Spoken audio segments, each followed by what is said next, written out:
Welcome to Parallax, the resurrection of truth, beauty, and goodness. So welcome everyone to Parallax.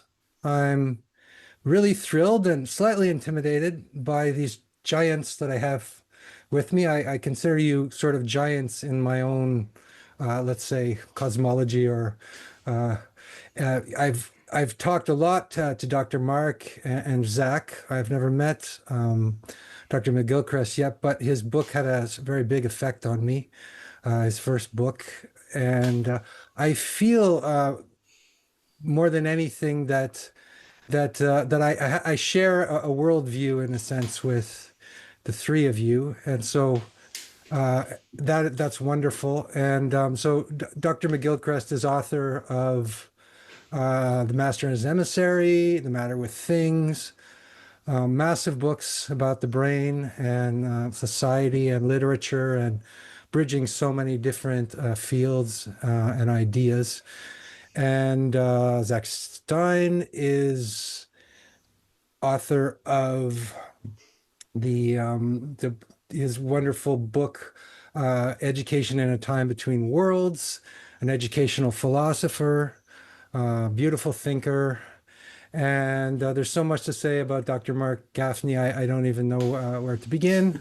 He's a philosopher, a rabbi, a great teacher, the creator of all kinds of new concepts such as unique self-theory, cosmo-erotic humanism, etc., etc., etc. So I'm going to sit back and pass it to Zak to moderate this conversation. So thank you, gentlemen, really from the heart and from Parallax for being here and for doing this with us. Thank you. Thank you very much. Yeah, thank you, Andrew. Yeah. It's amazing. Actually, it's truly an event here. So I'm actually also feeling a little bit excited about what's going to happen. There is there's an opportunity here, I think, to have some meeting, like a meeting between two very deep scholars and two pretty distinct traditions, who I've had the pleasure of kind of digging very deeply into. Of course, I've been a student of Marc's for over a decade. And Iain, I've read your books as carefully as I've read anyone's books, which means if I took your book off, you'd see the marginalia and you'd see the circling and you'd see this, just like I made it a part of my mind, and actually I keep them with me if I need them because that's scholarly apparatus. So there's just this deep respect for both of you. And as Andrew said, there's a shared worldview here. There's something deep that's emerging after the exhaustion of postmodernism, when there's been a return to very serious discussion about what is real in the universe outside of the limited view of scientific materialism and reductionism, and embracing science, but of course expanding, if I can use your frame, Iain, to have a fully integrated neurological, like balanced hemispheric approach to understanding reality. And so thinking about one of the best ways in here, well, then of course, and then there's Marc, to speak to Marc, master in this lineage of Hebrew wisdom, and then moving out into the sciences in particular, and reading the sciences like a rabbi, meaning reading the sciences not as a scientist, but as Marc would say himself, like reading the science like an idiot. like what is a molecule? What actually is a molecule? Don't just give me a name. Like, what is a molecule? So deep analysis of the scientific texts from a non-scientific view, which led to this emergence of this notion of an evolving field of value. And one of the clearest ways to clarify this is to speak of story, not of stories or the different stories that we can tell about the universe, but of story as a structure that's ontological. And so the cognitive scientists say story is an inescapable framework of like our modeling of the world. But if you dig deeper, you realize that if you want to say something true about the universe, it's not that it's just information and therefore compute. It's that it is information, but that information is structured more like a story, which is to say there's a structure of the universe that is narrative or story-like. And so we talk about this in terms of the ontology of story. And so that's where I want to begin. And both in terms of the neurological indisputability of the fact that we're narrative creatures and anthropologically storytellers, but then deepening that it's not just our opinion as humans that stories are important. The universe itself, there's something story-like about it. So I want to put it to Marc first and see if he can lay out a little bit of his framing of the ontology of story, kind of as briefly as possible, although we should have 6 hours here, honestly, so it's going to be tight to see. And then over to Iain to react to that, and then we'll kind of like move into the thing here. Great. Okay. Yes. Right.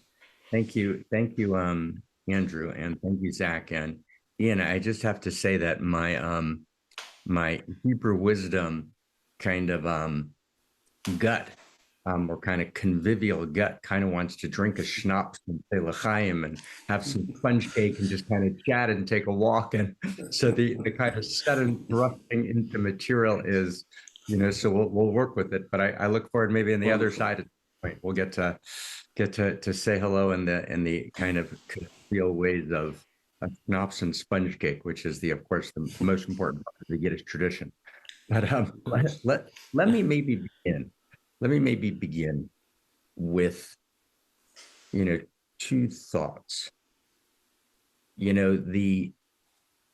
Otto, famously, speaks of the sacred, as mysterium tremendum.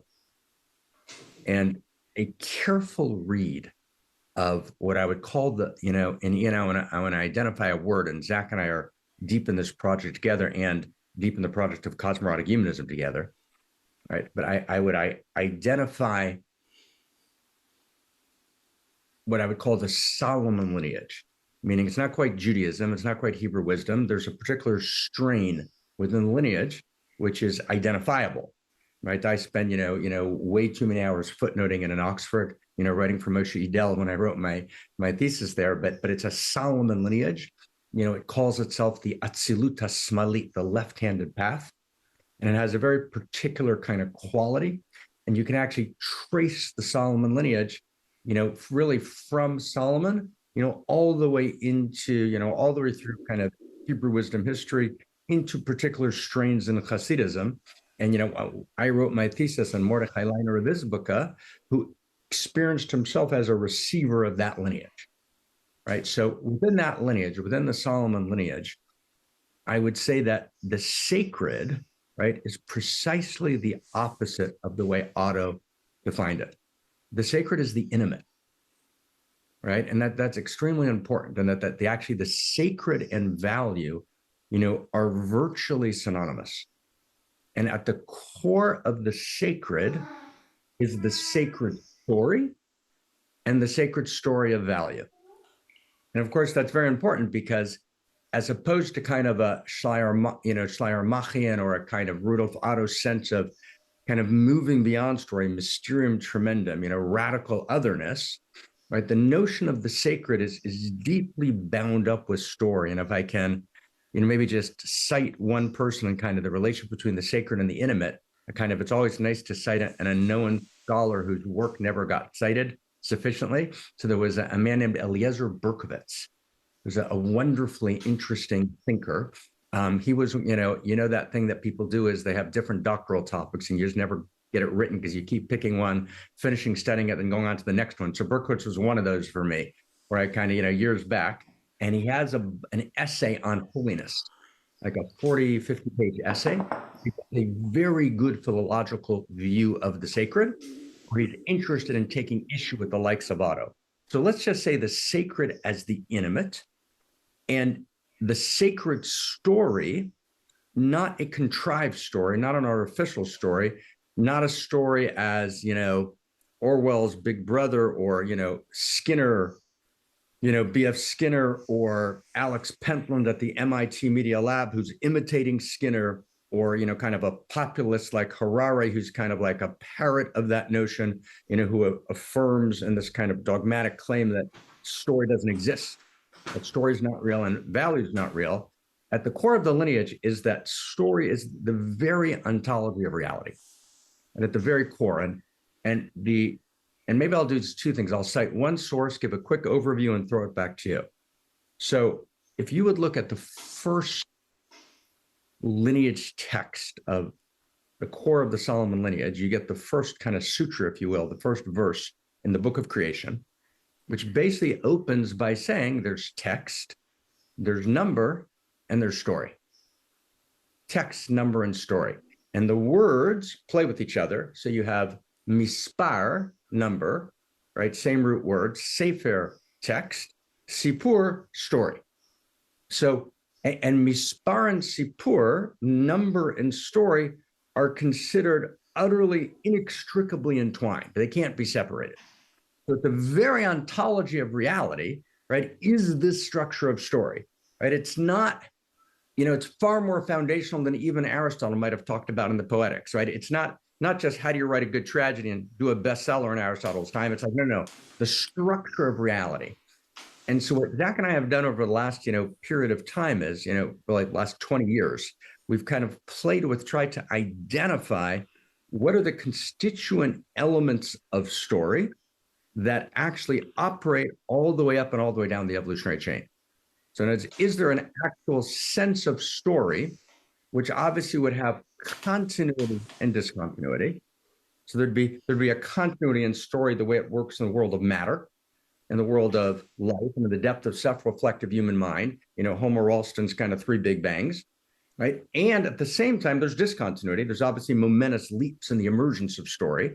Nonetheless, right, there's a kind of shared understanding that the phenomenology of story that lives in us, the reason we organize our lives by stories, is not because it's some later emergence that allows us to hunt better or to create kind of superficial coherence, which is kind of a classical anthropological view, right? Harari popularized that, in 50 million books. He made that view very, very popular, that stories are essentially artificial and they actually allow to create a kind of pseudo-intimacy, which creates coherence. No, story is the very structure ontology of reality.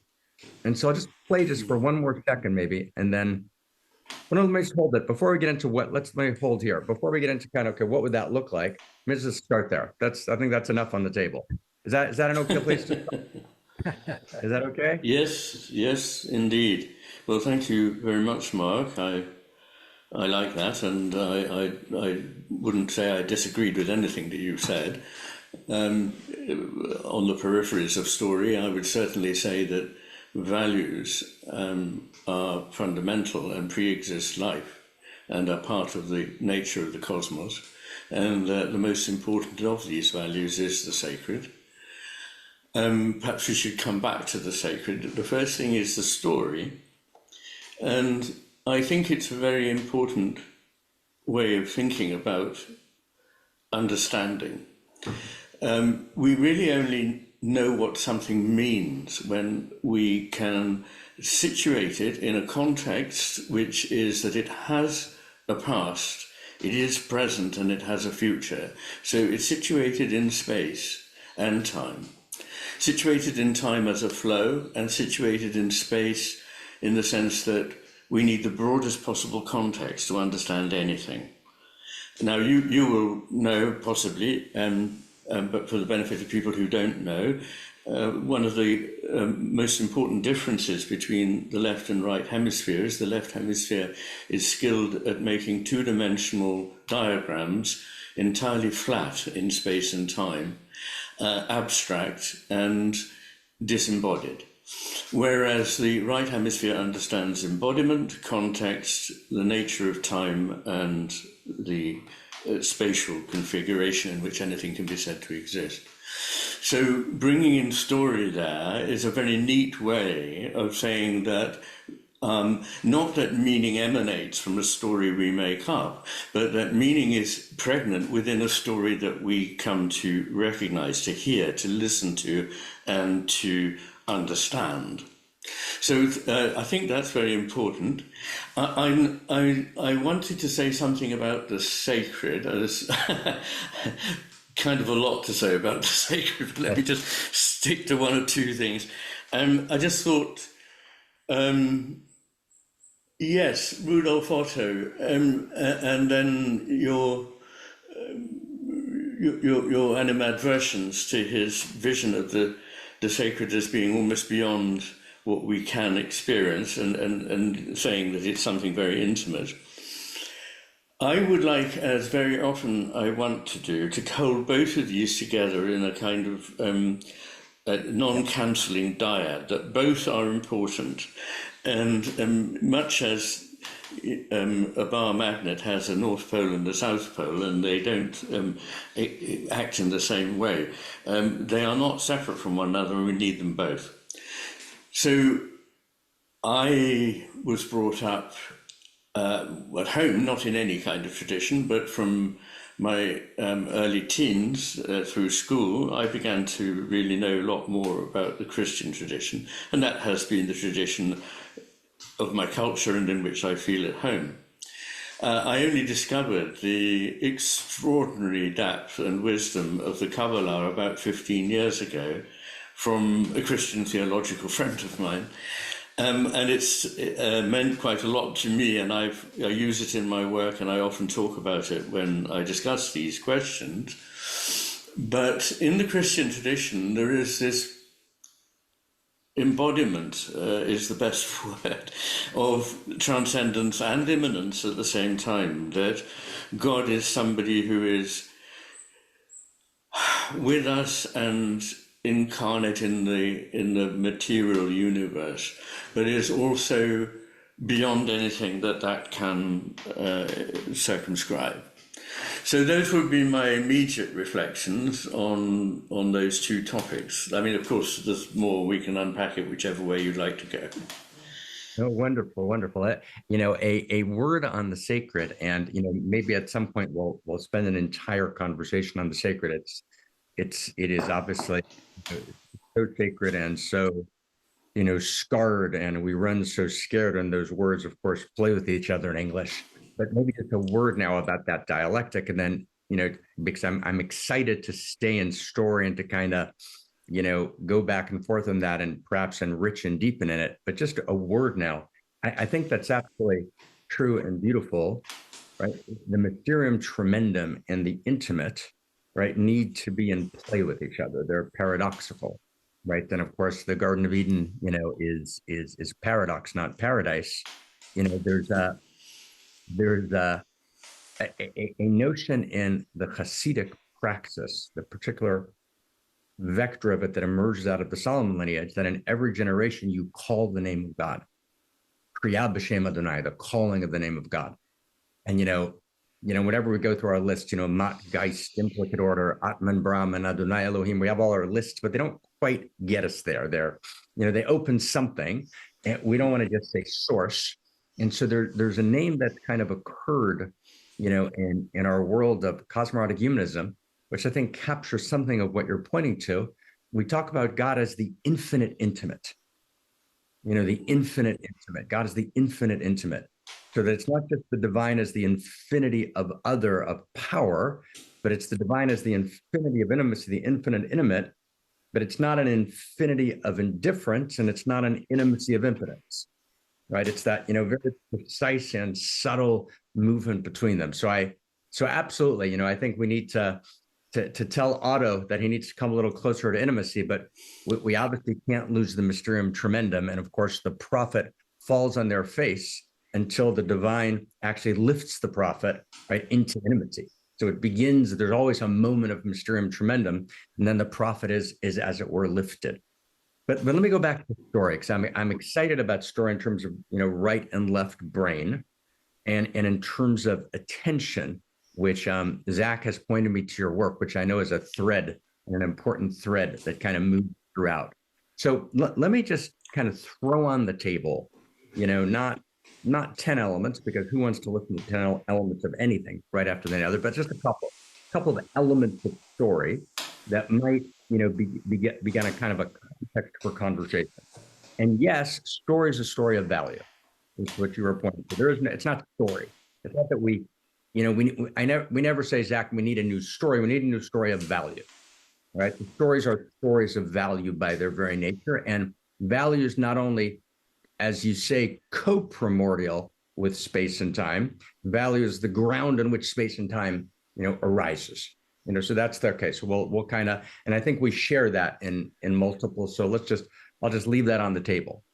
So let's look at maybe very quickly if we would talk about story, maybe I'll throw a few elements on the table. One, story has threaded action, right? And by threaded action, meaning it's not just Hume's constant conjunction. There's some sort of necessary connection between events, and it's A causes B. And that causation is important because it's what allows for the dignity of finitude, right? There's cause, right? If we live in the world of the Mutazila, or depends sometimes the Asharia or the Hebrew mystics, in which creation is constantly comes into being in every second, we gain intimacy, but we lose dignity, right? So in terms of the dignity of cosmos, the dignity of finitude, the sense of threaded action. But two, that would be element one. But two would be not just threaded action, right? Because threaded action could be Eliada's kind of myth of eternal return. It could be circular and circular, which undoubtedly is a dimension of cosmos, but there's actually a plot line. The reality has a plot line, right? And that plot line, this linear dimension, is kind of inherent to cosmos. So it's going somewhere, right? It has direction. Three, somehow that direction is kind of animated by desire. And that's critical in the lineage. So the name of God in the Solomon lineage, as I'm sure you're familiar, right? I think I noticed that you quoted a couple of times, I think Sanford Drob. So Sanford and I once had a conversation about the name of God, right? So the name of God is Yud, He, Vav, He, the four-letter name, and so the Yud enters the He, it's the breath, Yah, it's the Yah breath, and then the Yud, which is the small letter, is elongated down, it becomes more masculine, and then the Vav enters the He. So you have this Yud He, which is called by the Zohar, Trei Rein Delomit Parshin, two beloveds in constant allurement to never separate. The kind of electromagnetism would be the physical expression of it, right? Or gravity in the celestial body, the four forces. And then the Vav enters the He, and the Vav is Trei Rein Demit Parshin, right? The two lovers who are allured but kind of come apart. They come apart and they come back together. They come apart and right. It's very beautiful. So the Yud enters the He, the Vav enters the He. So desire, right? Reality is the name of God, meaning reality is animated by desire, meaning the plot line of the story is always animated by desire. And then two more sentences, and back to you. But the next two sentences are the fourth element would be, it's always a desire for value. It's always a desire for value. So desire is always a desire for value, right? That desire for value, right, as the inherent structure, right, is the plot line of cosmos. So what Zak and I have called first principles and first values are in effect the plot lines of cosmos. And then finally, and then done with the short part one, it's not just a desire for value, and it's not just more value, it's a desire for ever deeper value, right? In other words, evolution / transformation itself is a plot line of the story. So the plot line is animated by desire. It's a desire for value, and it's a desire for ever deeper value. Now, what's wild, Iain, is that this applies appropriately to three quarks. Two up quarks, one down quark. We have a proton, right? Reverse, neutron. And 180,000 years after the Big Bang, it has a proton and a neutron in the nuclei becoming an electron. All right, and then the molecular structure, the macromolecular structure, right, the cellular structure, right, et cetera. So in other words, all the way from the world of matter, all the way through biology, all the way through organizations, all the way through relationships, all the way through, our friend Dick's eternal, systems, internal family systems, your split off parts that want to create union. It's always this movement of a plot line that's animated by desire. It's a desire for value. It's forever more value. And that works all the way up and all the way down the evolutionary chain. So that's just the beginning. There's a bunch more, but that just begins our conversation. Is that okay? It's more than okay. You set up about 17 different trains of thought in my mind, all of which I would love to respond to. I think maybe we're going to have to sort of stay with a few things at a time, because I can't keep track of them all. But let me just think about some of the many things that came into my mind. I mean, you started by referring to hemisphere differences and attention, and that is the main difference between the hemispheres. That's why they construct or construe completely different worlds.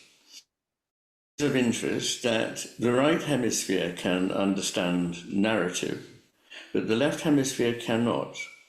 So the left hemisphere on its own, for example, in a split brain patient, if it has read or had read to it a story, doesn't understand how the story works. Instead, it classifies certain events in the story that look similar, quite regardless of where they fit into the overall narrative and the human sense, and puts them all together. And then it puts a whole other set of things. So it has no conception of what this story is actually meaning at all. It's just like a machine classifying things that go together. And I noticed that you... Sorry? Large language model. Well, I don't know. That's a whole other red herring. Yeah. And I noticed early on you said you quoted something in Hebrew, which of course I didn't recognize, but you said it is the left-handed path, which is interesting because it is the left hand that is the servant of the right hemisphere, which knows more. And it is of interest that in the Renaissance, the right hand having always been the big important one for doing stuff, in the Renaissance, the left hand is referred to more than the right hand as the one that is in connection with the heart. In fact, it was thought to have a special blood supply separately from the heart. I mean, that's not actually correct, but the intuition that there was something important about the left side of the body and of experience was right, and it's one that is embedded in traditional Chinese philosophy. So all of that was interesting. Moving forward, I don't know quite where to go next, but maybe that's enough for the moment. But well, I would say, Ian, one thing to think about is that one of the projects that Mark and I have been working on is trying to distill these elements of story. And you named one. You named early the idea you can't really understand anything unless you see it as from the past, in the present, and existing in the future. And then yes. So Mark kind of names some other ones like desire and plot lines. Yes, and I'd like to talk about those a bit too. Yeah, so I'd be curious, how does this push towards a deeper structure of story that is revealed by the right hemisphere when it looks at the universe, but is invisible to science and the left hemisphere in many ways?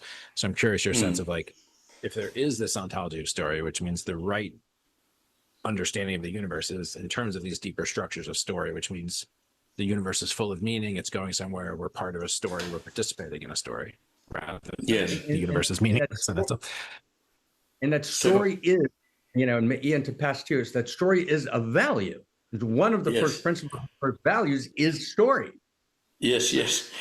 Gosh, I suppose it would make most sense if I picked up on the value point right away, but there's other things that Zak raised that really ought to take first. So I don't know.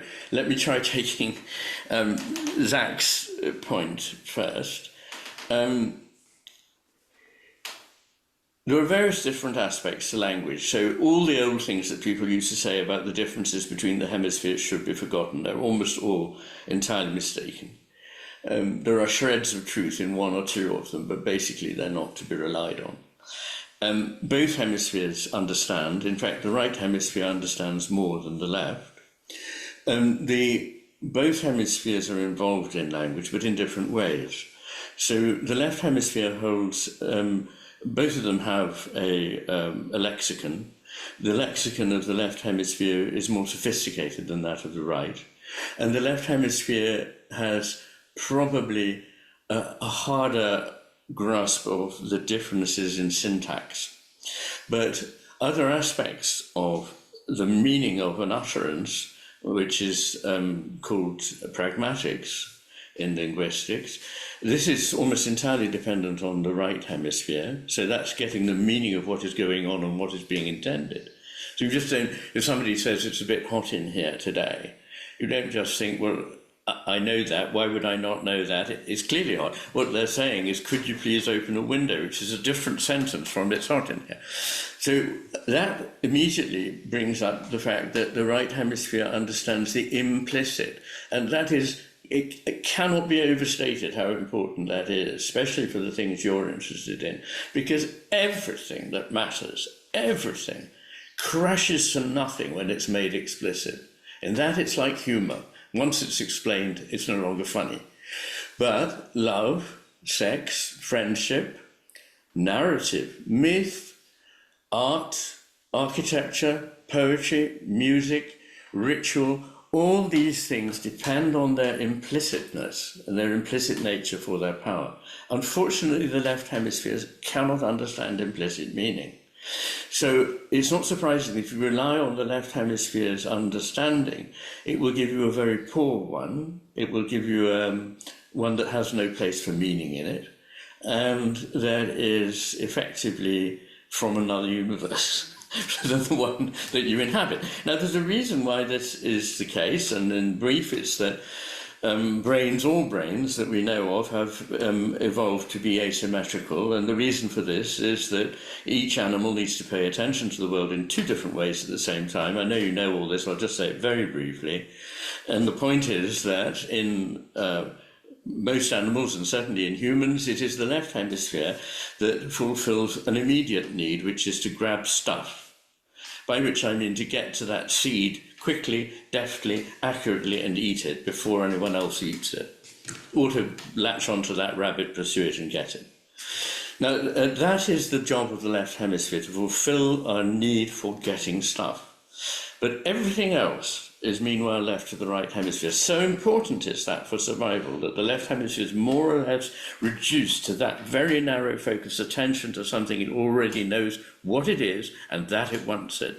But the right hemisphere does all the rest. So it sees the broad, open, sustained picture of the world over time, in space. It is vigilant for predators, because, of course, if you're only looking for food, you become someone else's food very quickly, unless you're also paying two, totally different kinds of attention. So that's the origin of that.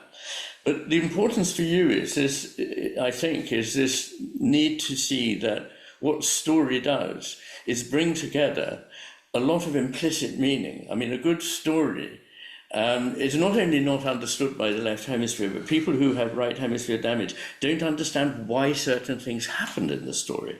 Why did she do that? In fact, in life, they don't understand what's going on around them. I mean, they see literally the fact that somebody's flicked a switch, but they don't know, were they putting on a light? Were they switching off a life support machine? What was it doing? And so it's the right hemisphere that builds the picture of the world that has meaning. And I feel very strongly that we shouldn't give in to the temptation to say that time is an illusion. It's one of the aspects of certain mystical traditions that I really am skeptical of. Nothing has meaning without time. And indeed, Dogen says, the great Dogen says, even God could not exist without time. Without time, there would be no mountain, there would be nothing. Everything would just be collapsed into a unity. Now, the thing about the universe is that it is constantly diversifying and yet unifying.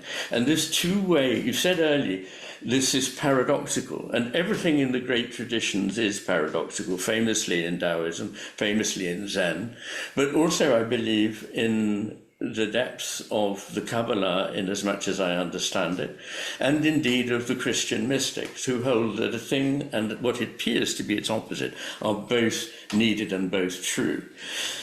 What's happening here is that if you get locked into the idea of oneness, or locked into the idea of the many, the 10,000 things, the manifold, without at the same time seeing it needs to be held in an embrace by the other that is apparently opposite to it, you've lost the picture of what is happening. And here I'll stop in a moment.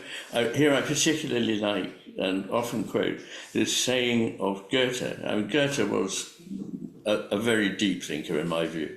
And Goethe said, dividing the united, uniting the divided is the whole work of nature. And he likens it to the systole and diastole of the heart, the two beats of the heart, the inhalation, the exhalation, that our whole existence is based on this coming together and going apart again. And you can see it going back finally to what you were saying about quantum mechanics, and indeed, beyond that to quantum field theory, that fields are such that they can be quantized into a place and a point, at least appear to be, but at the same time have extension in which they're connected to things that may be a universe apart from them. So we need to see that and this is what I love, and it's what I try to show in the matter of things, is the vision I'm trying to put across is grounded in neurology. It's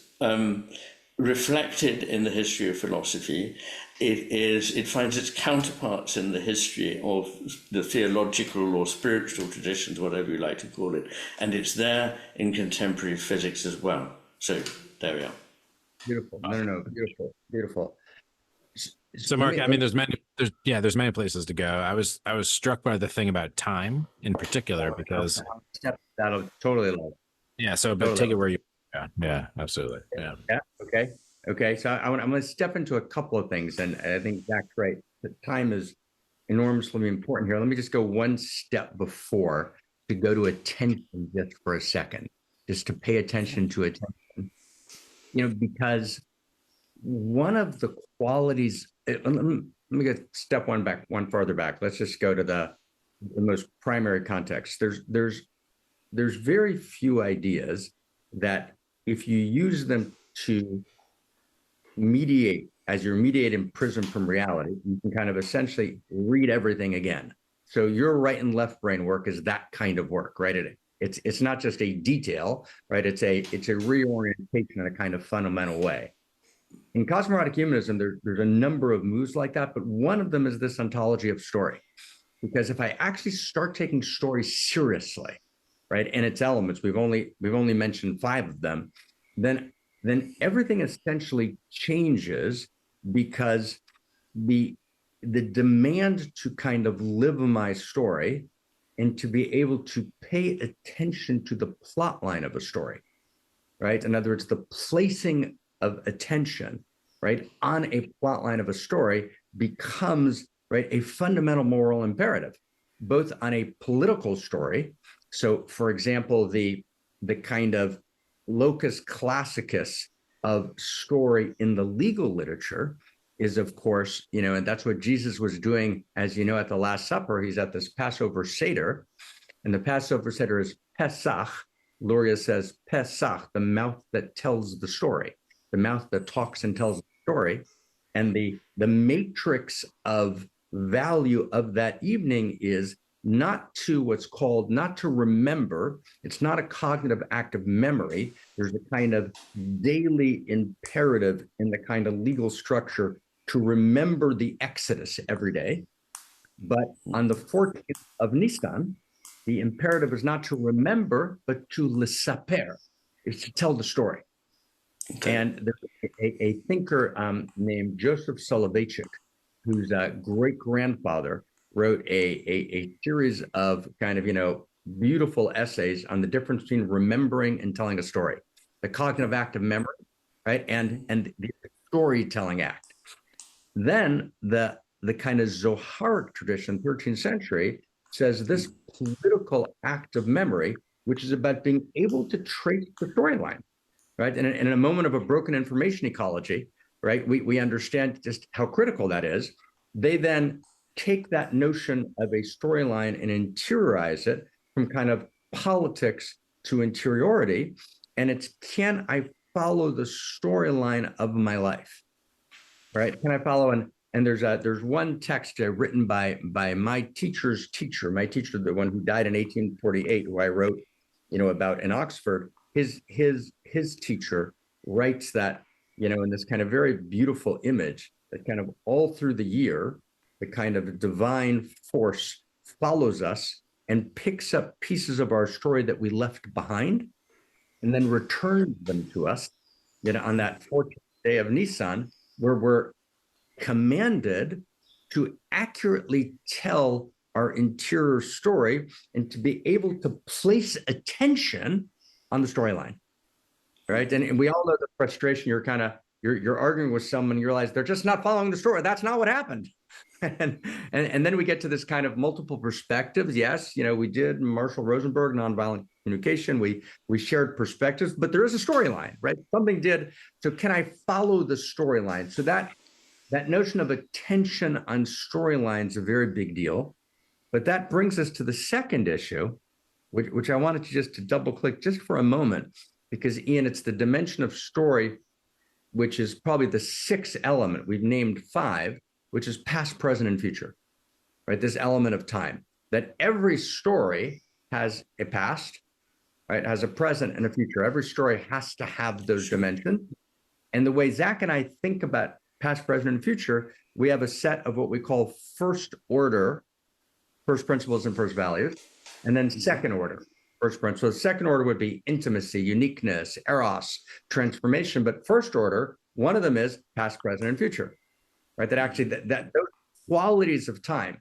Now, if I'm looking for the timeless time and the placeless place, then of course story disappears, right? That becomes, and of course, as you said earlier, we've got to hold that dialectically. Obviously, there's a place for the timeless time and the placeless place. There's a time and a place for the timeless time and placeless place.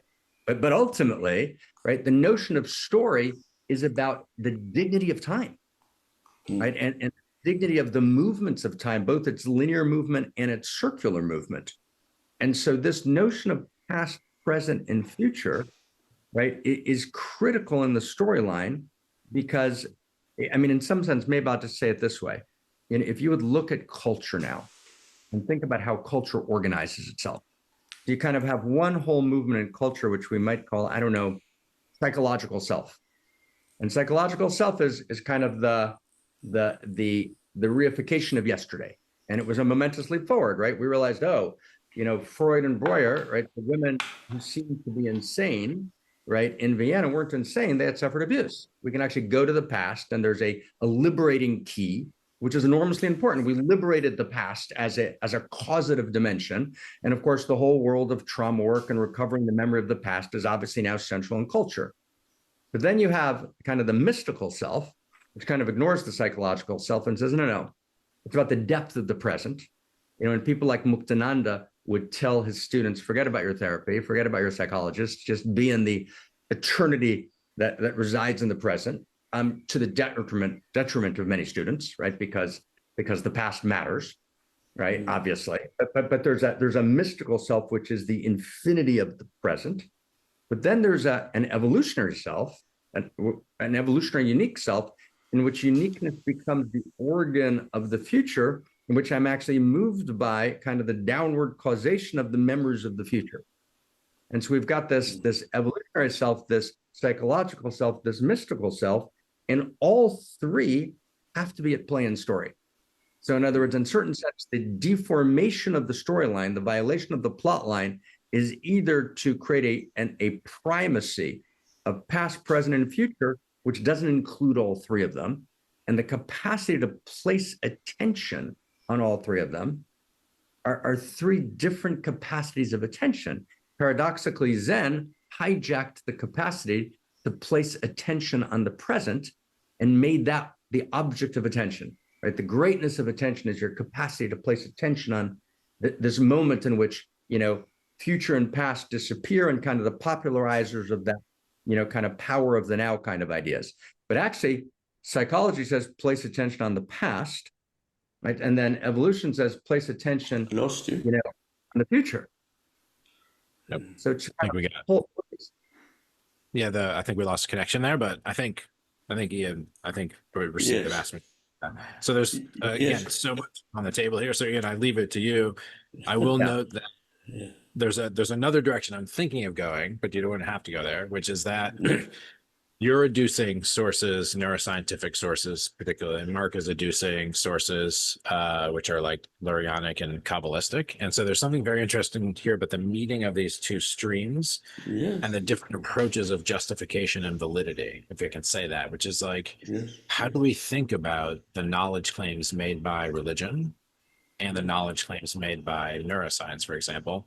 Absolutely. And how do we weave those into one discourse? Because that's one of the things that's happening here, which is I'm completely with it, but some listeners might be like, whoa, how do we bring ancient Hebrew wisdom into connection like neuroscience from last year? Yes. So Yes. that's a place to go. But he also said a lot of stuff, and so you can reply to, of course, anything, Iain.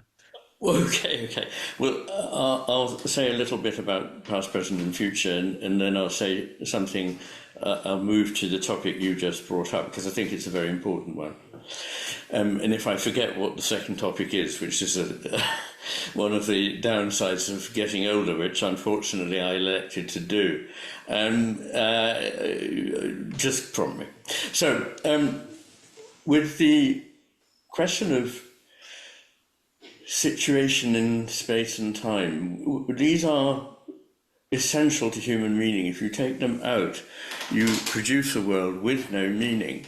And it's arguable that what both modern culture and the left hemisphere from a neurological point of view do is to uproot, as it were, the living and put it into a sort of entirely inanimate, meaningless, featureless spatial box. So what I think is happening to us is that we know from a wealth of psychological literature, these are completely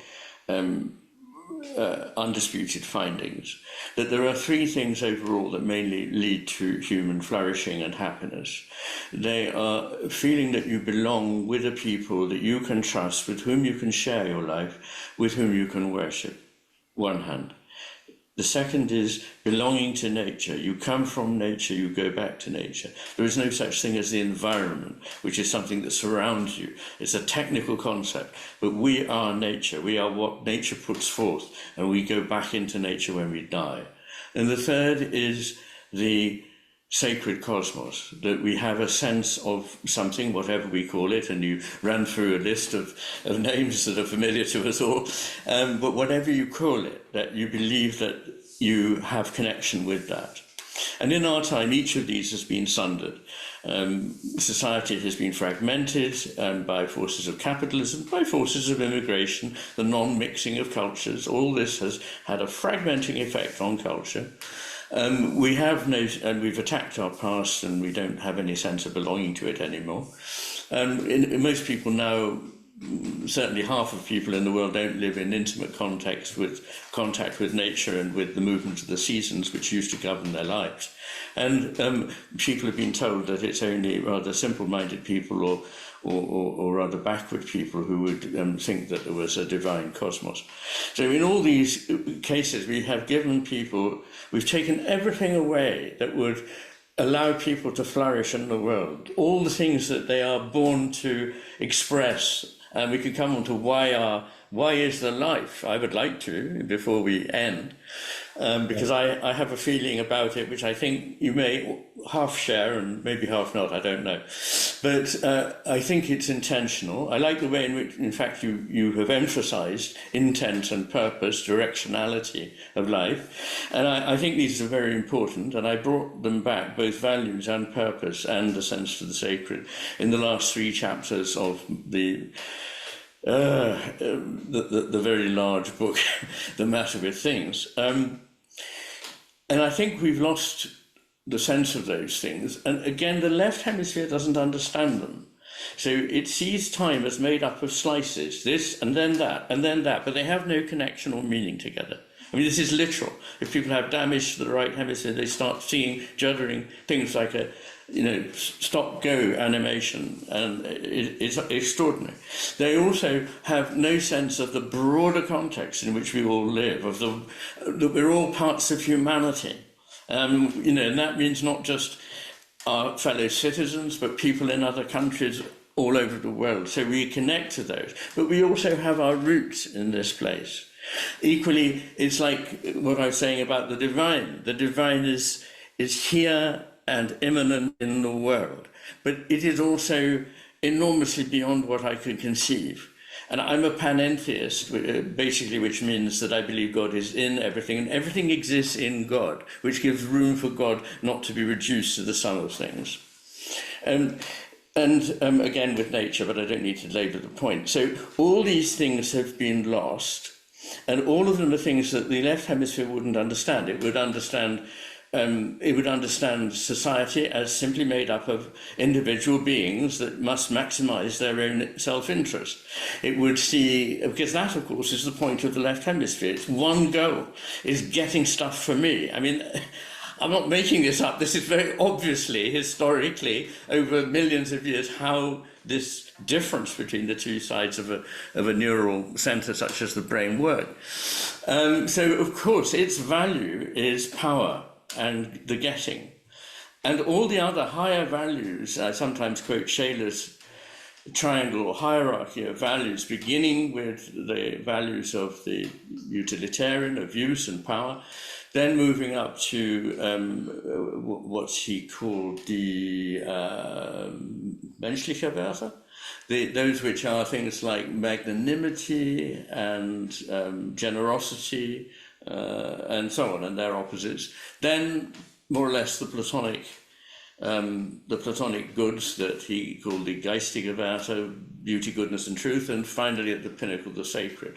Now, the left hemisphere really only understands the bottom one, and therefore interprets the others as in service to utility. So you get the sort of story told by the four horsemen of the atheist apocalypse, that really everything is just utility, and that all these other things that look so wonderful and important to us have no meaning. But in fact, I see it as exactly the other way around, and the only reason we need power is so that we can sustain ourselves in existence in order to appreciate, reflect, resonate with the values that are at the core of the universe. So I just wanted to say all of that because it wraps together the hemispheres with the ideas you were putting forward about space and time. And I want to point out that it's okay to be just here in the now, but not only here in the now always. Equally, it's okay to be everywhere, but nobody can be a citizen of the world. With all due respect to Plato, you can only be a citizen of something that the human can recognize. And if it becomes an abstraction, like just everyone, then it is no longer what is meant. So in the abstract, you can hold that you are human and therefore you share your humanity with everyone, but you also have to be a citizen of somewhere. Equally, you have a place in time, and we've lost the sense that this time comes from somewhere else, which explains why it is the way it is.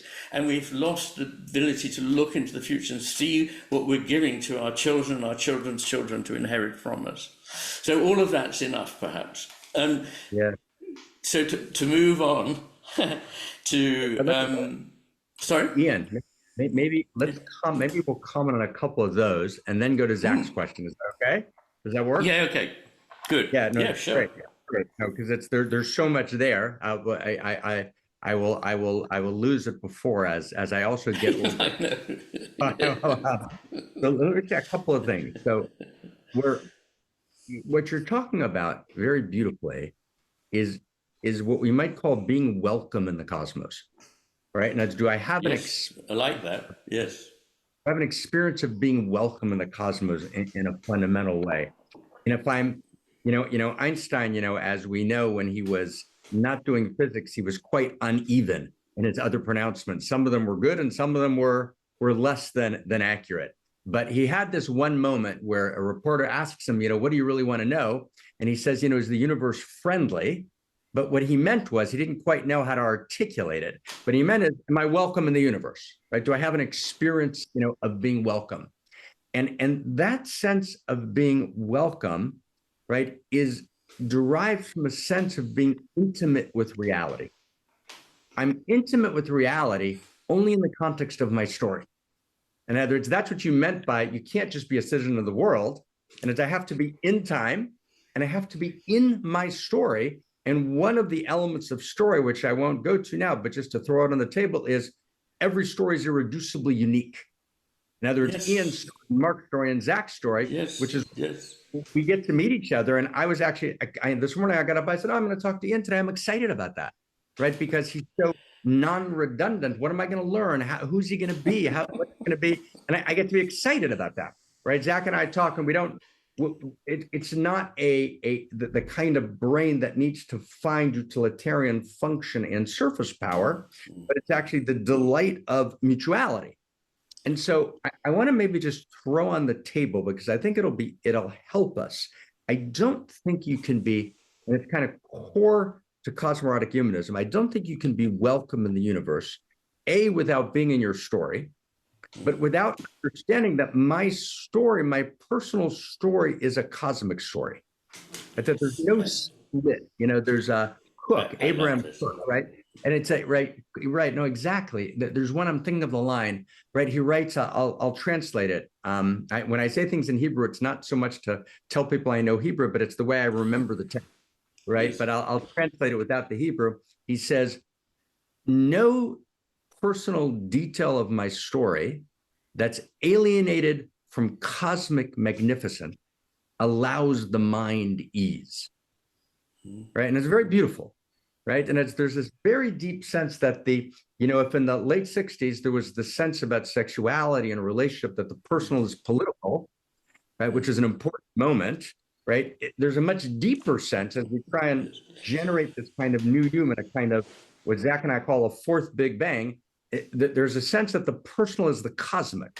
And I can't, science works because it's a human cosmos, right? In other words, Wigner is unreasonable, right? So it's unless we locate my story as being aligned, participatory, right, in the plot line of reality, A, I can't be at home, but two, and here I want to just tenderly, I'm going to take issue, but perhaps just kind of clarify Go something. ahead.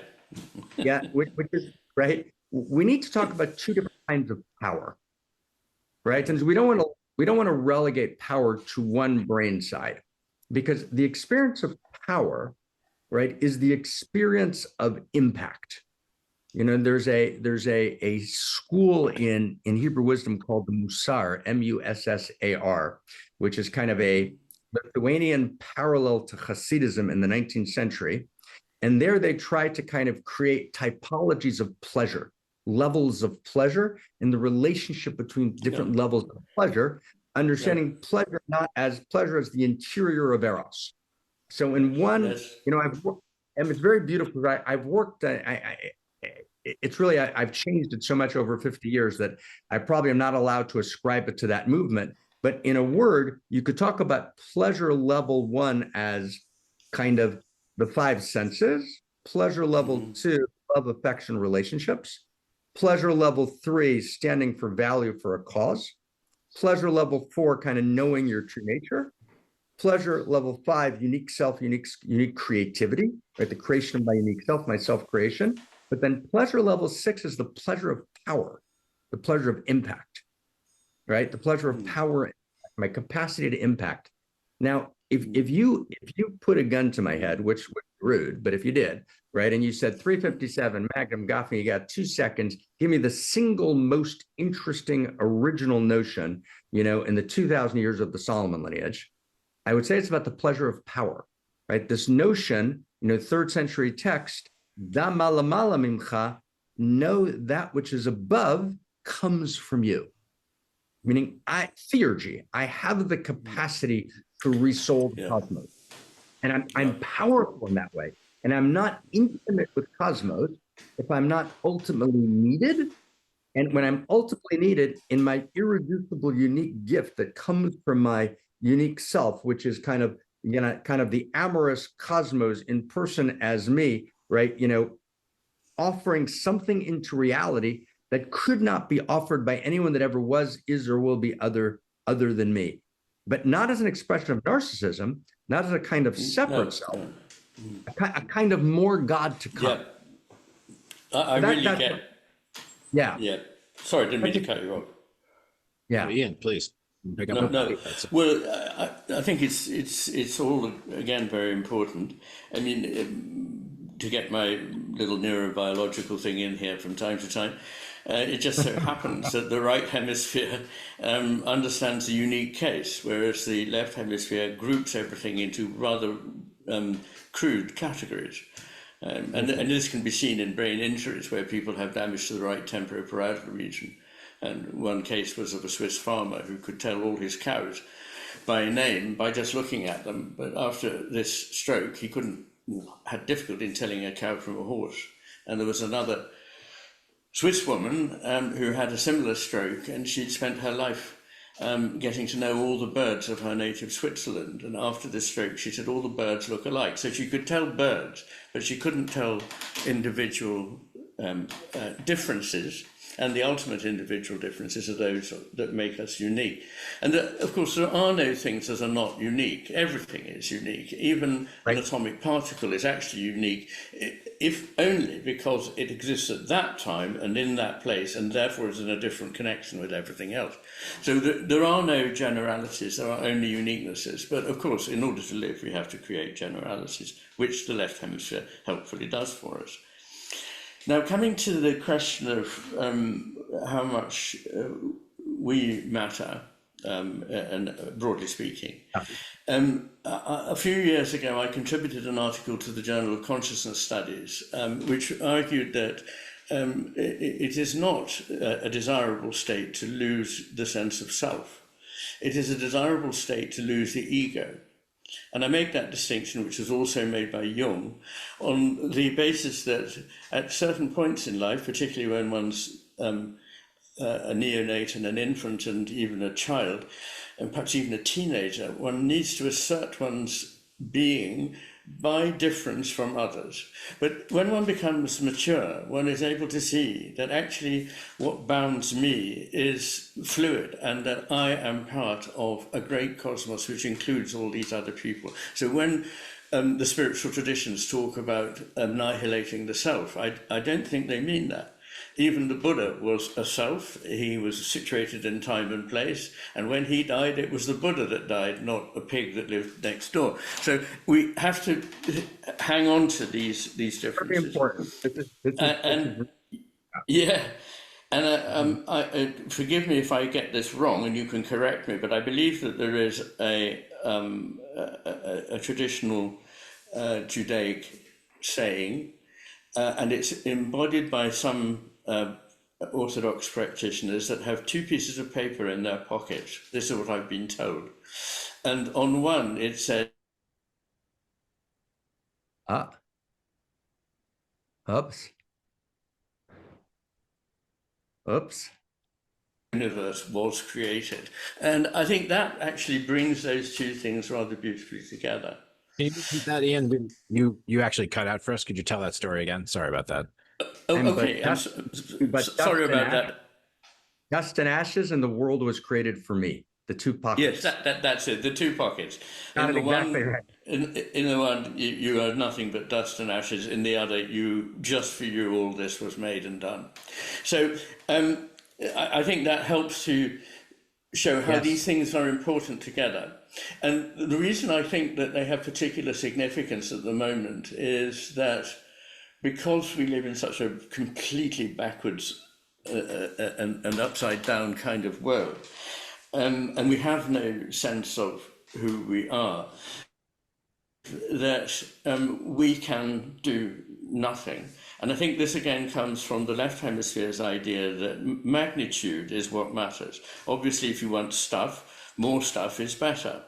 And you said, well, we mustn't lose the goodness of power. I don't know that I'm entirely convinced that the top level of insight is this insight into power. But as you said, we shouldn't just you said we shouldn't relegate it to just one hemisphere of the brain. I'd say that I can't help that because it largely is relegated to one hemisphere of the brain. But I think what we get from that is that we need to use both hemispheres. And one of the things the left hemisphere contributes is a sort of necessary robustness about what I need and so on. So people always say, but what can I do? You know, there are so many problems and the world is so big and I'm so small. And then they say things like, and even the earth, it's just a tiny speck of nothing in the cosmos. And this is the left hemisphere speaking. And the right hemisphere, meanwhile, is not measuring things in the way you would with a tape measure. It's seeing that certain experiences are almost boundless. And I hope that most people have moments in their life when they feel a boundless sense of meaning, a boundless sense of beauty, a boundless sense of something creative coming about. And what I want to convey to people is you can start from in here. You haven't got influence over what goes on in the disputes between the military giants of the world, of course. You can't rein in Google and all the other enormous corporations that may be doing all kinds of things to society and the planet that we don't like. What we can do is start with ourselves. And in the end, the only thing that you can have complete influence over. And if a few people were modest enough to begin from altering the way of thinking of themselves, of the world and of the universe, and what we're doing here, if only a small number became convinced of that in a new way, it would itself gather momentum and take the power that you can't see immediately can be yours. No, beautiful, no, completely beautiful, and thank you, and yes, and let's see if we can, wend it back. In other words, if the personal and the cosmic are one, that irreducibly unique quality, right? I am the infinite, intimate, unique intimacy, that irreducibly unique transformation, insight, the poem only I can write, the song only I can sing, the way of being, laughing, and loving that's mine and mine alone. If the personal and the cosmic are one, then my transformation literally becomes the transformation of the whole. So the split between the personal psychological and the mystical cosmic actually disappears. And, there's if I can go back to Cook, because Cook is a good literary expositor of the Zohar and Luria. So Cook has this passage, Iain, where he talks about divine perfection, he says, paradoxically, must demand that divinity, or the infinite intimate, our phrase, becomes more perfect. Because since perfecting is a quality of perfection, therefore, that which is perfect must have the ability to become more, because perfecting is a quality of perfection. So he's playing this paradox, right, very beautifully. And he basically says the essence of divinity is perfection that is always perfecting evermore. And what he describes there, and I'm going to just collate a bunch of sources and just weave them together in just 2 or 3 sentences, that in some sense, in reality, having an Iain experience, right, a Zak experience, when Iain, Zak, Marc clarify their deepest heart's desire, that desire becomes the name of God, right? That desire is more God to come. And that desire allows Iain, Marc, or Zak, or anyone to actually, in some sense, quite literally, be so powerful that they can affect a tikkun, a fixing, in the entire story. Now, the level of dignity that's available in that, right, for a child, right, to know that actually... I'm afraid I lost you. I'm sorry. You froze for me for quite a while then, and I didn't get what you said. But... So, in a word, this idea that the personal is the cosmic, so that my personal transformation affects a transformation of the whole thing. I mean, the way Luria would say it is, Luria would say, yes. And that gives us a level of human dignity without which, I want to make a tender but audacious suggestion. I don't think a person can actually solve the crisis of their own existence, right, without having a sense that I have an irreducible, unique gift that's needed by all that is. Without that, really all the pharmacology and all of the practitioner, right, of all kinds just don't work. And so that notion, and and I love that the same hemisphere has both uniqueness and story, but that notion that kind of reality is not just a fact, it's a story.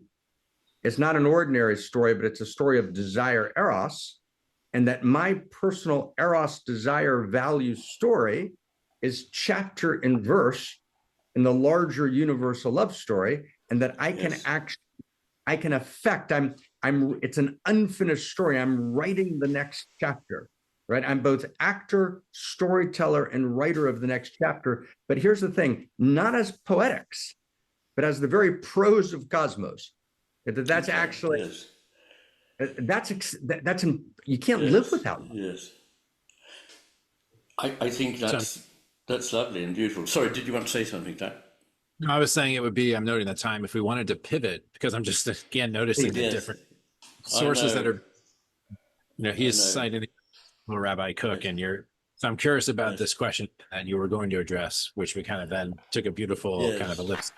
But back to this question of how do we interanimate the truth claims of religion and the truth claims of science? Yes. And how do we stop, as you said, the four horsemen of the atheistic apocalypse? How do we stop these strong, overly left hemispheric pseudo-metaphysics, which seem to be winning and yet are so irrational? They're so irrational from this broader perspective that we're on. So I'm curious, how do you relate to some of Marc's adducing of like ancient mystical text, and what's the value of the claims of the mystics as opposed to the value of the claims of the scientists? Yes, okay.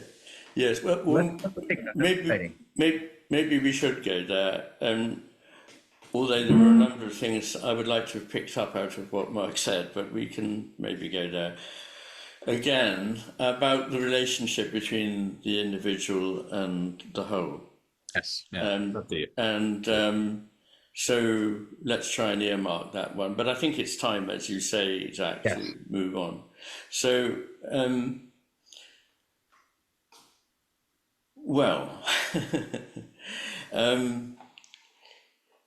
first of all, I'm a process philosopher, and I think what you were saying, Marc, was in keeping with that. So I believe that everything is in process. So there is no one truth that is the truth sitting there waiting for us to find it. There is only a pathway towards what is truer. And what we do is clear away the misconceptions that hide that path to the truth from us. So in the second part of the three-part book, The Matter of Things, I look at epistemology, and very much in a sentence or two, I suggest that there are four important paths that we should be thinking of towards truth. And by paths, I don't mean the ways in which we get a handle on the world at all. I call those the portals, and I deal with them in the first part of the book, in which I show that but for all but one of them, the right hemisphere is the better one to rely on. But what are those four paths? I think they're the paths of science, of reason, of intuition, and of imagination. And we live in a world in which intuition and imagination have been systematically attacked and devalued. And I'd almost say there's a sort of a war of those who are, in my view, rather narrowly hypnotized by the undoubted importance and success of science and reason into believing that that is all that will help us. And science in particular cannot do that, because science entirely respectably starts out from certain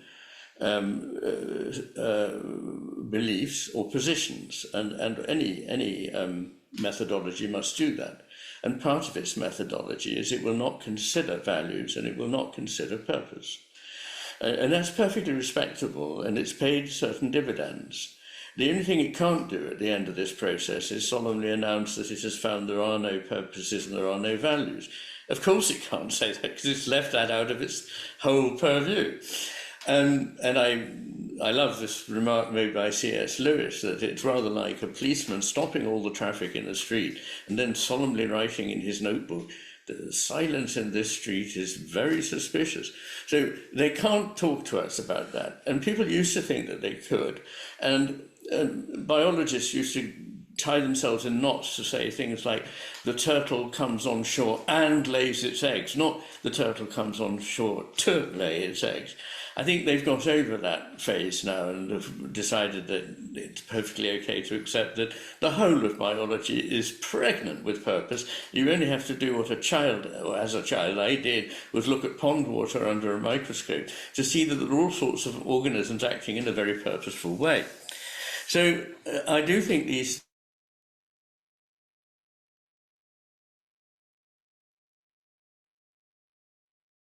apart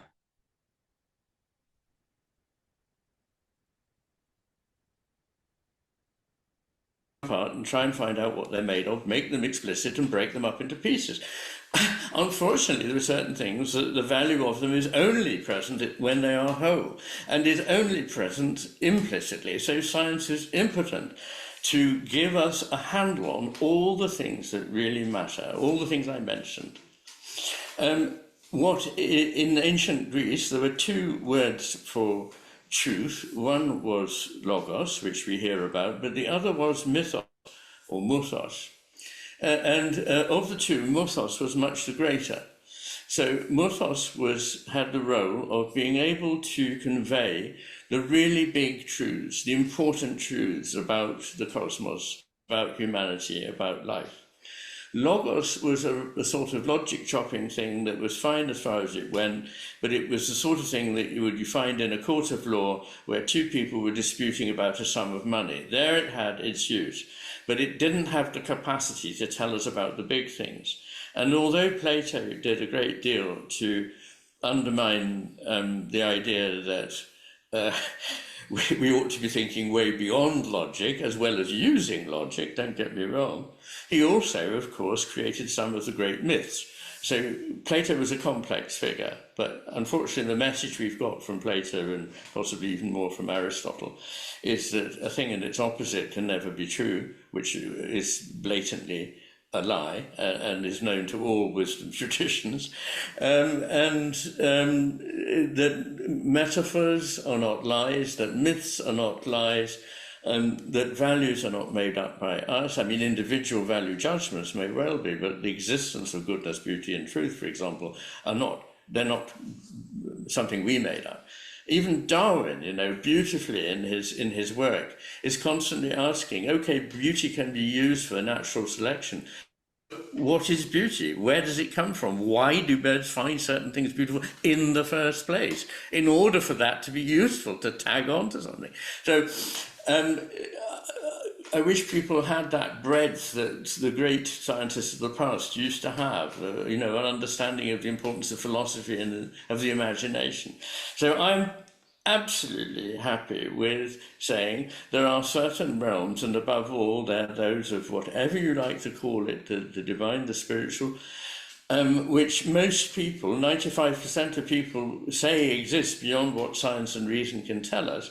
Only about 10% of people in this country belong to a religion, but 90% of people, if asked, do you think there's more to existence than is summed up by science and reason, they say yes.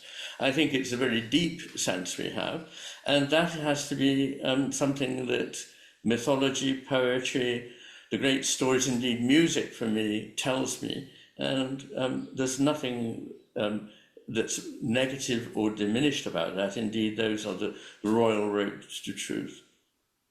Beautiful. No, beautiful. This issue, Zak, Iain, of science, and mysticism, the way Zak frames it, and your expanding of the realms of gnosis and limiting science to its appropriate magisteria, right, is so important. I think we can maybe, with permission, just play with a few words, just to play with some words. So first, I don't like the word mysticism. I prefer the word interior sciences, right? Because mysticism is right? It's a complex word. We don't quite know what it means, but there actually are, and James wasn't wrong when he talked about a radical empiricism. So we have interior sciences and exterior sciences that just first up just kind of changes something in the conversation. Two, you started, Iain, very beautifully with imagination, which is, the original. And so when I go back, when I read sciences and I read interior sciences, which is the way I kind of, self-experience. And, every 2 weeks I meet with an old friend named Howard Bloom. I don't know if you know Howard's work. He's a good scientist. Right? Howard's Howard Bloom. I thought you said Harold Bloom for a minute. Oh, Howard. Harold's a different world, right? But I remember reading Harold's essays on Mormonism back in the day. But Howard Bloom, right, who's good, a very good scientist, and he challenges my readings of science. But the sense we need to have of imagination as one of the ways that we understand and access reality. Feuerbach wasn't wrong when he said that God is a figment of our imagination, but he didn't understand that our imagination is a figment of God. So he got only half of the story, right? And when you look at the original lineage, the word Adam, is identified with human or humus, or ground. But of course, its second meaning, and probably its primary meaning, is demayon, imagination. So Adam, I didn't know that. Yeah, it's a beautiful word. The Adam actually means homo imaginus, not homo sapien. Okay. Right? Yes. Literally, it's literally homo imaginus.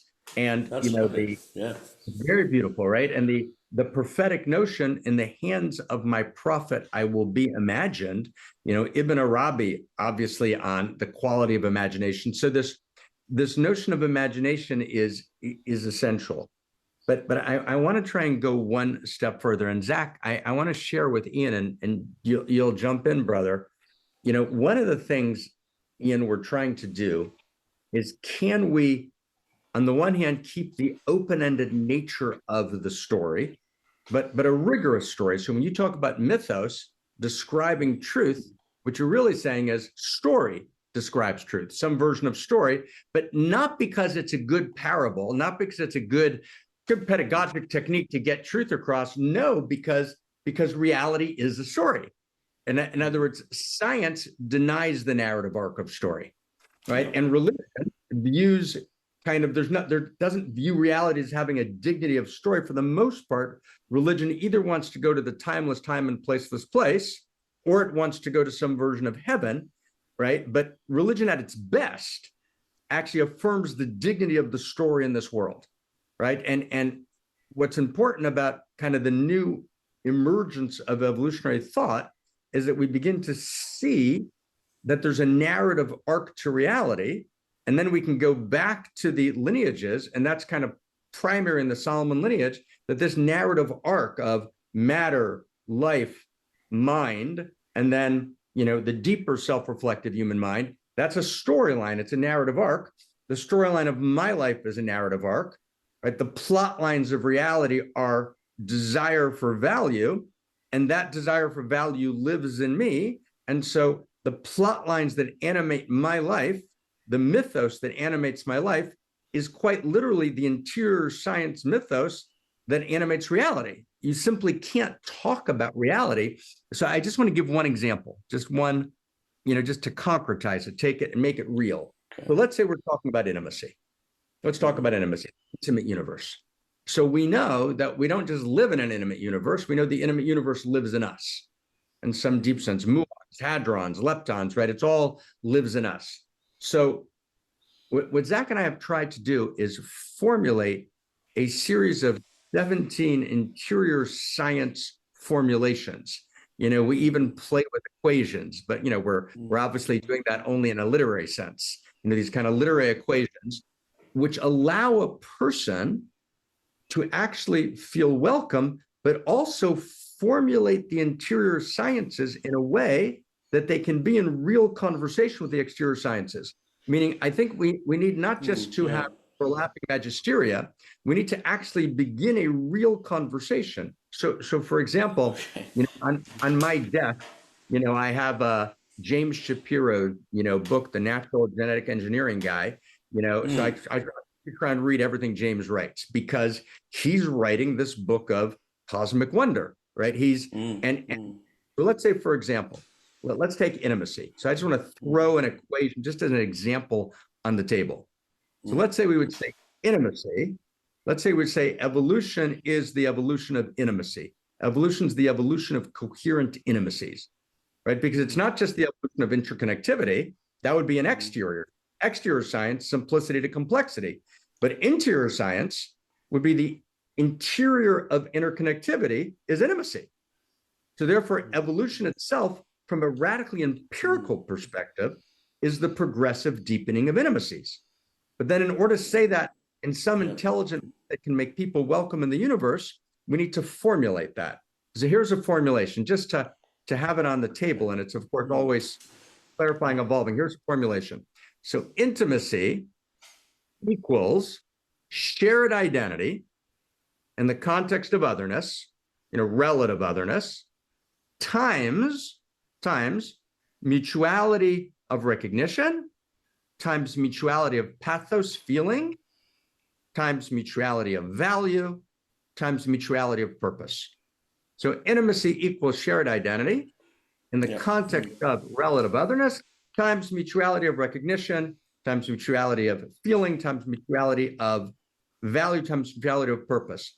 Now, if you take a proton and a neutron come together with an electron that create an atom, you literally have shared identity in the context of relative otherness, mutualities of recognition, feeling, field of value, and purpose, right? Now, that equation works whether you're talking about the split off parts of yourself and internal family system, whether you're talking about organizations coming together, whether you're talking about, in other words, across economics, across chemistry.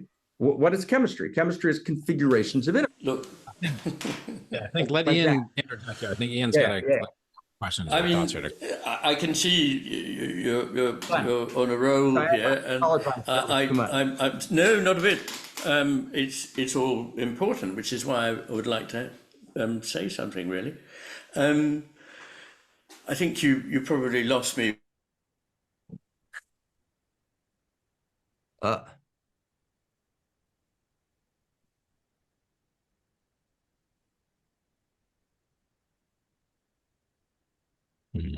Sorry, intimacy is.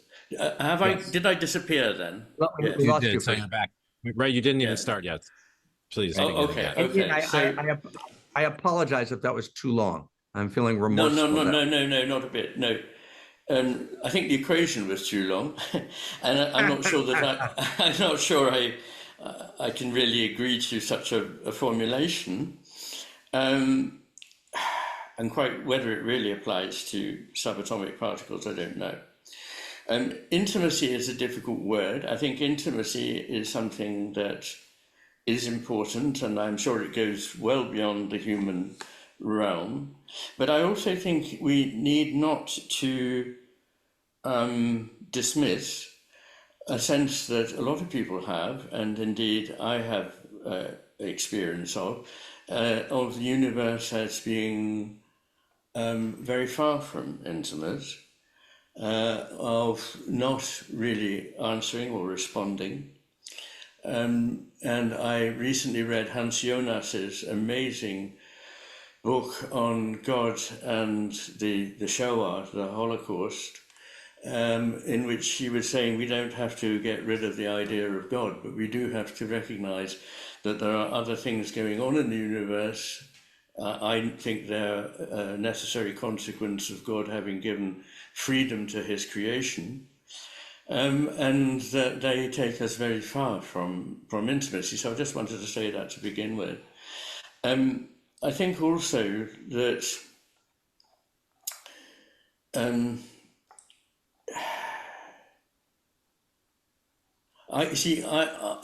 you made a sequence at one point. There's just too many things going on in my mind. You made a sequence at one point where I think you said something like this sort of matter, life, consciousness, and then human consciousness, or something a bit like that. But I hold consciousness to be the ontological primitive. So We agree. the whole of the cosmos is conscious in some sense. Consciousness is something that cannot emerge from matter if you conceive of matter as having nothing to do with consciousness. If you think it does have something to do with consciousness, then of course you haven't said that it really emerges. So you agree. Okay, that's good. But if that is the case, then there is an inner side to everything. And you said interior science, okay? And I'm sure there are people who will cheer, but I'm also slightly on the side of people who will go, well, that's a swift move. I mean, science literally means knowledge, and there's nothing that is not knowledge about mysticism, so that's fair enough. But it does do a certain amount of rhetorical work for you, which I think I would try and keep clear of. The point I would make is that I very strongly believe in the empiricism of science, in the sense that if it is an experiential fact, then we have to give it respect. And that means that science is not science, and it says, oh, well, all these other experiences people have that we can't account for them, they don't exist. That is not science. That's either magic or a kind of blind faith. So I say, let's defend science, but let's also insist that science is more scientific than it currently is. It excludes far too much from its purview. It may decide in the end that it has to view them in a different way, that's fine, but at least it ought to try and have something to say about them. And so I'm with the idea of interiority being important, but then there is interiority built into the stuff of the universe, I would say. So those are a few thoughts that I would bring back for consideration. And I'm going to go very, very, very short and slow, right? Just short and slow. And I'm sorry, Zach, I apologize. No, please. If you have a direction, I was going to. Just short and slow, and then to Zach. So yes, let me share. We can go with mysticism or interior science. That one's all good. And yes, we completely agree that there's a pan interiority. It's interiors and exteriors all the way up and all the way down, for sure. And matter is constituent of what matters. There's no split. There's inherent value. Absolutely. And here's, I want to make two very short things. No big equations. I wanted to give you a sense of the equation, but let me try and tenderly, right, kind of, I wouldn't say argue, but share why I think it matters. See, if I don't have an experience that there are tenets of intimacy that define cosmos all the way up and all the way down, right, and that I'm actually living inside of a universe which is coherent, has intimate coherence, and I can't be welcome and I can't be at home in the cosmos. Now, I want to go to evil because that's a very, very, very, very big deal. I mean, the story of my mother's milk, that I grew up with was my mother describing, unspeakable brutalities in the Holocaust. And so that was, those were my nursery rhyme stories. And, I even mention any of them because they're kind of, they end conversations. I know. So we live with that together. The thing is that when I was like 25, 2060, and I locked myself in a room in Jerusalem, and I tried to read for 6 months all of the world's theodicies, right? To try and understand, does anything work? And the truth is none of it works. It just doesn't work, right? And as there is no theodicy that stands, there's no theologic that stands in the face of burning children. It doesn't. True. But here's the sentence. But evil itself is a failure of intimacy. Meaning, if it's not an intimate universe, I have no way to protest evil. If the world's not an intimate universe, if there's not an inherent justice and coherence, then incoherence is not surprising. Then there is no reason why Raskolnikov should kill the old woman, shouldn't kill the old woman. So paradoxically, last sentence. So Luria says that in his tree of life, the upper three emanations in the tree, Keter, Chokhmah, Binah, that I'm sure you've studied and written about, he says the only time you merge with those upper three, the lower seven, he says you merge with in all dimensions of life, but only when you protest and scream, where is God? In the face of horrible evil, only when you protest and that radical challenging of the divine, only then do you merge with the highest three sphirot. So something like that, right? Something like that. Something like that, very, right? Very deep, yes. Yeah, it was. And my last question here on my little thing was actually, do we talk about evil? That was actually one of the notes that I had taken. Well, an open question. We can go there, but there's so much unfinished business. It's just a constant stream of unfinished business. And some of the bits of business that have unfinished are terribly important. Like, yes. I want to talk about imagination, which you talked about. And I want to make very clear that what I mean by imagination and what I think Wordsworth and Coleridge meant by imagination and what Schlegel meant by imagination and Schelling and Hegel, beginning to sound like Monty Python sketch here, but they had a sense of the importance of imagination as the only way, not just a way, but ultimately the only way in which you can truly understand anything. Unless you can see with the power of insight that imagination gives you into the inner life of whatever it is that you're looking at, you have not really truly seen it. So the problem is the confusion, which Coleridge wrote about a great deal, between fantasy and imagination. Fantasy takes you away from reality. Imagination is your only chance of getting into reality. And, unfortunately, the term romantic suggests that people weren't rigorous, but actually some of those philosophers at around the period 1790 to 1840, whatever, were some of the most subtle philosophers that the world has ever seen. And I think that Wordsworth and Coleridge belong amongst them as well. And that brings me to something that I can bring in alignment to your idea about the intimate universe, was that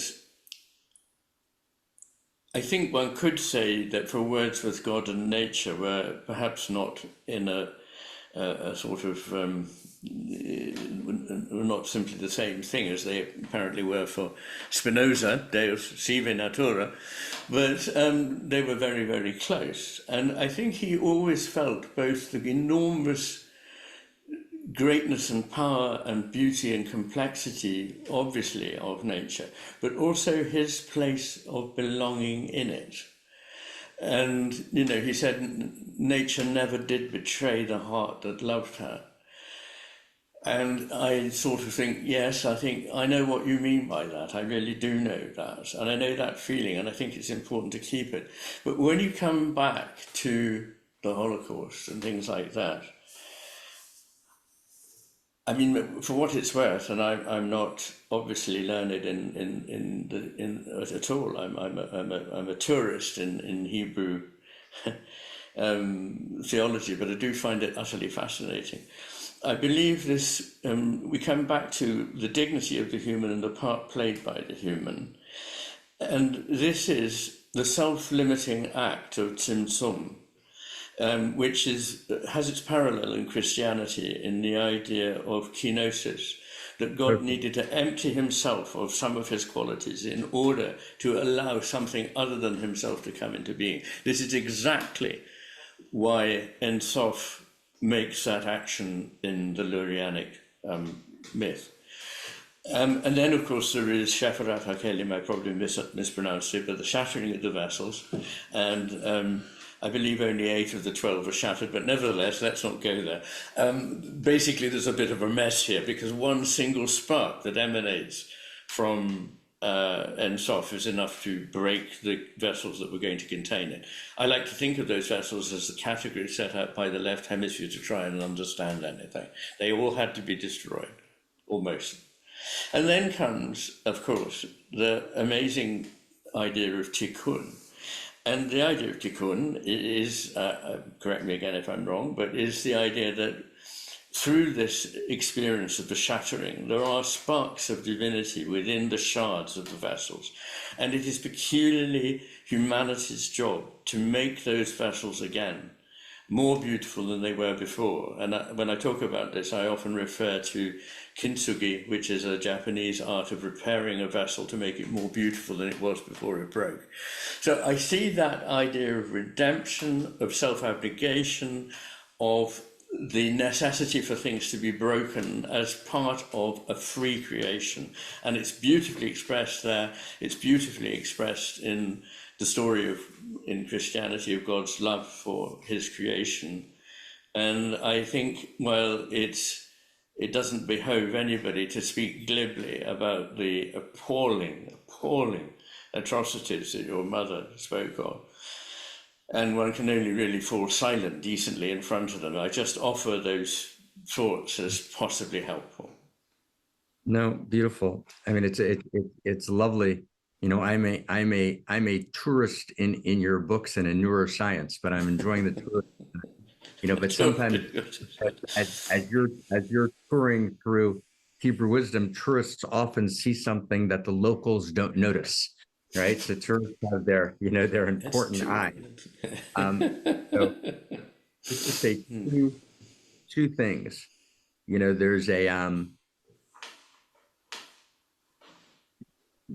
a great discussion between 1600 and 1800 about, if I try and summarize it in one sentence, it's Tzimtzum, this divine kenosis, this emptying out. Is it ontological or epistemological? Or said simply, is it real? There's an actual withdrawing, or it's as if, as my little son says, as if, right? As if. And of course, for 200 years, the weight of opinion is that it's heretical, of course, to suggest that it's ontological, because of course, how could divinity actually withdraw? So it's some sort of epistemological. Then along comes Nachman of Breslov, who I'm sure you've met in one of your forays, and he has what's called Torah 64. You know, it's kind of like a Sufi thing, you know, where like 500 people know what that means. Torah 64, where he takes Tzimtzum seriously. I mean, he takes the void seriously. And he says, even if we're going to ultimately assume that there's no place devoid of she, we have to hold the void seriously. And he says very beautifully, he says, actually, you know, atheism, right, or materialism, the spark of the sacred of that broken vessel is the void, right? That actually, it's actually rooted in some sense of the void, and therefore, you know, it's actually impossible, he says, to respond to. So when I read, you know, let's say the horsewoman we spoke about, or the various movements of materialism, you know, in its powerful forms, in its most powerful form, you feel the sense of the void. You know, this utter refusal to do anything to cover over the void, because there's this felt sense of fealty to the void, right? That actually, in some sense, there's an obscenity, right, to try and cover over the void with kind of theologic. And the vessels break, and then there's tikkun. And then there's this enormous, unimaginably beautiful sense, it's hard not to cry saying it, that somehow my existence generates a shocking self-recognition in the divine, right? That I am, that the tikkun really means that that's the more God to come. And you said in the beginning, and so maybe that's appropriate at the end, to kind of hold that paradox, you know, is the only thing we can do to be dignified, in some sense, right? And it's we have infinite dignity, but we are more God to come, and yet it's ultimate mystery, and that somehow both the dignity and the mystery themselves are not bugs in the system, but they themselves are first principles and first values of the story. I like that very much. No, absolutely. I would agree with that. Yeah. Yeah. So, Yes, indeed. my sense. Good. Try to move to wrap here. We only a few minutes left. No, quite. Yeah, but there's so many threads, as Iain said. At some point, I don't know if it'll be possible, but at some point it'd be wonderful to really talk about the sacred and value, just as its own topic, just the relationship. On another occasion, yes, because it's not now, definitely not now. No, we're late, but at some other point. That's a great, really important. What I thought would be worthwhile would be to go back to the idea of, the unique individual and the part of the whole, but not just for the sake of going back to something that's now history, but at least as far as this conversation is concerned, but more because you were pointing towards, the dignity of the individual. And at the same time, I think we have to accept our smallness. I mean, we need to have awe in which we are connected to an inexpressibly mysterious and wonderful whole. But we also need to have humility about how much part we can play and how much we can know. But I still think that what we do, whatever it is not lost. So that you said at some point, we change really the whole. And I think, yes, that is what I'm saying. But I wouldn't want people to think that every single person, whatever they do, is changing that whole in some obvious way that's immediately obvious to everyone else. But we don't know what part we play in a system which is, in my view, spiral-like. It's like a whirlpool. This is an idea that is familiar to readers of Schelling, that all entities, and certainly a human being's life, is like an eddy or a whirlpool in a stream. So it is part of that stream, and it is absolutely inseparable from that stream, which is the whole flow. And also, it is not just in it, kind of sitting in it like a ball would sit in the stream. It is what the stream is at that particular moment in that particular place. And so the whole is seamlessly with us, and yet you can measure that whirlpool, you can photograph it, it is an entity, it has power to move stones, it's real. And yet it is also part of something that moves seamlessly on to be part of the whole again. Now, these movements of the current are all themselves, like the various lives and so on that play their part in it. They are all parts of that stream. They are all parts of one whole. And that death doesn't bring things to an end. I'm contemplating death at the moment and feeling rather chipper about it, because either something very exciting will be revealed to me, which I'm dying to know, or nothing, in which case I won't be there to be disappointed. So, but I'm also thinking I don't necessarily want to carry on being Iain McGilchrist. In fact, I'd quite welcome a change. So maybe that is all part of the stream flowing, and that whatever it is that is me is not entirely lost, that what is unique in the two of you is never entirely lost, but is taken up into a now enriched whole. And that story of a whole that is gathering together and then unfolding and unfurling into another whole that is differentiated. This seems to me the nature of the creative cosmos, and I give thanks to belong to it. Yeah, no, that's beautiful. It's beautiful. I mean, just last thought, and Zach, you'll take us to the close. We think that uniqueness is the coin of separation. No, when in fact, uniqueness is the currency of connection. Absolutely. And right. I mean, well it's so right. Right. It's just like Yeah, and Yes. there is no mature individuality that's not in the context of union. Exactly. And it's very beautiful, and it's our actual. There's a word, Ian, that Zach and I love. We love it probably because we made it up, right? But it's a word, anthro-ontology, which is some sense, like, anthro, human being, ontology for real, the mysteries are within us, the anthro-ontological method, right? Through my body, I visit God. And our actual experiences, and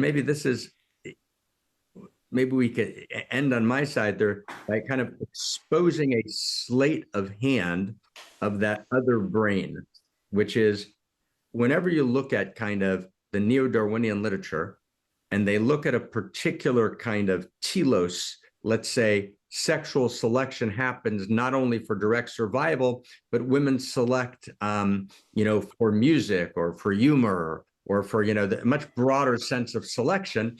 So there'll always be this reduction, kind of the Pinkerian, Pinker's, generation. They'll say, no, but that's really for survival, right? That's a survival issue, as if survival was a mechanical structure of cosmos.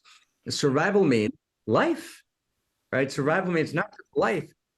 My desire to survive is not just life. It's that there's value to Ianness, and that actually it matters what I do with this matter, that it matters in some ultimate sense, and that I can actually hold both the sense of, and it's really what Cohen meant. He kind of got the lineage when he talked about, the holy and the broken hallelujah. In other words, it's a holy and a broken hallelujah, where the text you cited, earlier, I have to have an actual experience that my life is a sufficient cause for the creation of everything, right? That one, and then the other pocket, I'm dust and ashes. And the truth is that a person who doesn't hold both, you can't be intimate with, and you can't trust. It's not trustable. Yeah. Z. This is just a beautiful conversation. So thank you both. I couldn't imagine it have gone any better. It was actually many, many, many conversations trying to happen in the future also. So there's this question of like all of the things that were kind of put in the parking lot to discuss in the future, but not lingering on that, actually just lingering on how much was said, how much depth was discovered. Just a lot of excitement. My heart feels full. My brain feels full. I'm just very, very honored to have been here with all of you, and to thank you, Andrew, for hosting us and making this possible. Thanks so much. Yes, I have the same feeling of an enormous field of potential, and so many different things were to reflect on, and so it's been a big honor to be here in the audience with such titan mystics and thinkers and philosophers, and so thanks so much for coming to Parallax.